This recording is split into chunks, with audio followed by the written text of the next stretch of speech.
أعوذ بالله من الشيطان الرجيم بسم الله الرحمن الرحيم. Prophet Musa (A.S.W) was a man of great strength during his lifetime, starting from his youth till the day he died. And as a youth, he saw two men fighting against themselves. One of them is from the tribe of Israel, where Musa (A.S.W) comes from as well. And the other was their enemy. So Musa's tribeman cried out for help to fight the enemy. So Musa (A.S.W) struck the enemy with his fist, and the man fell down dead. Just imagine the strength and weight of his fist to be able to knock out an enemy with a single punch.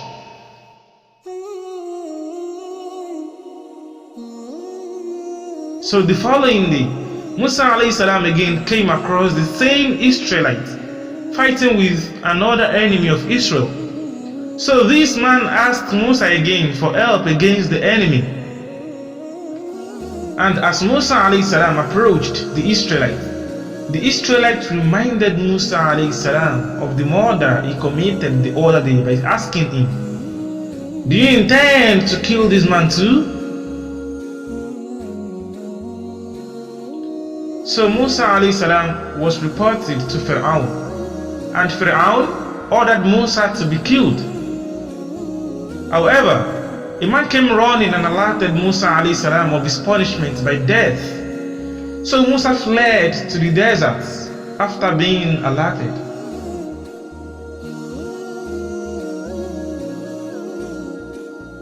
Another part of the story that shows us that he was a man of great strength was when he fled to a place called Midian.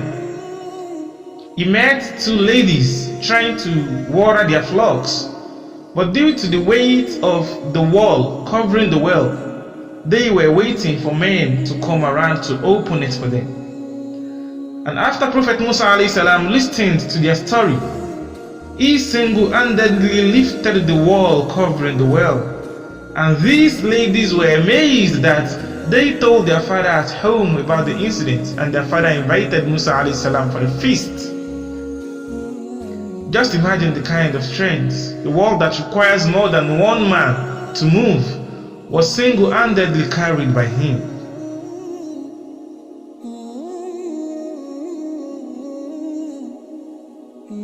And in an authentic hadith in the collection of Imam Bukhari, the Prophet ﷺ said, Musa was a shy person and used to cover his body completely because of his extensive shyness. So one of the children of Israel hurt him by saying he covered his body completely only because of some defect in his skin.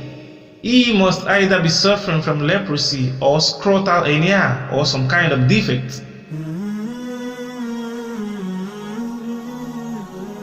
So Allah wished to clear Musa (A.S.W) of these allegations. So one day, Musa went to take his bath in seclusion, and he took off his clothes, then put them on a stone while he was taking his bath.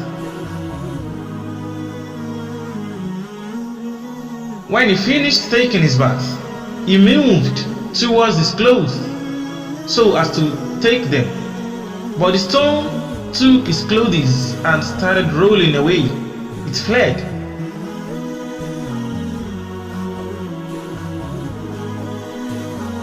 So Musa (A.S.W) picked up his staff and started running after the stone, saying, "Oh stone, give me back my garment.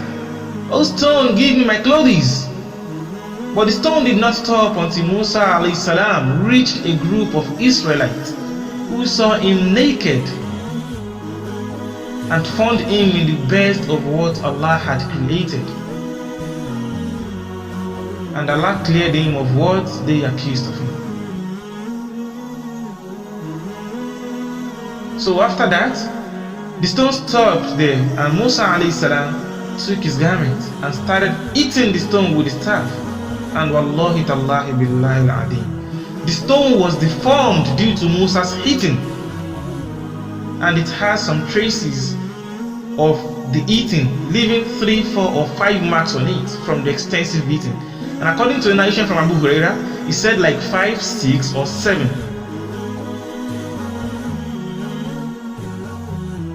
And before the death of Musa alayhi salam, the angel of death was sent to inform him of his death.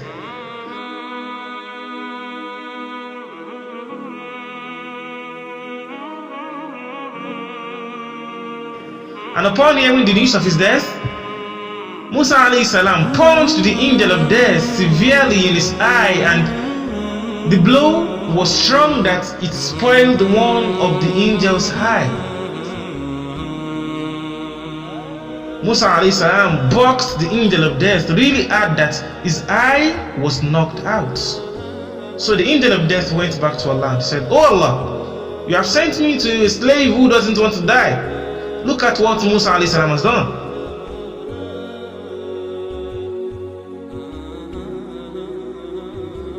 And Allah restored his eye and said, "Go back and tell him to put his hand over the back of an ox and grab as many hairs as possible, that he will be allowed to be alive for the amount of years he grabbed."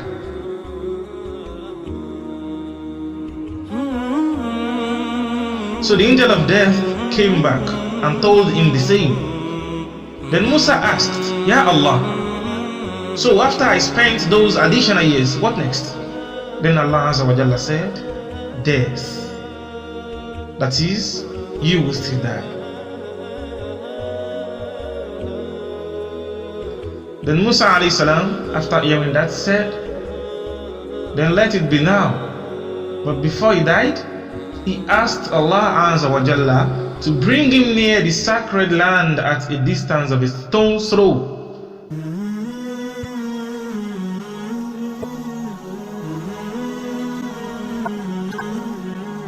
So Abu Huraira in his narration said, the Prophet ﷺ said, "If I were there, I would show you his grave below the red sand hill on the side of the road."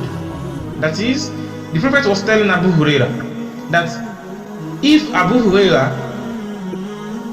were there with him on the night of Isra wal Miraj, the Prophet said he would have shown Abu Huraira the grave of Musa alayhi salam below the red sand hill on the side.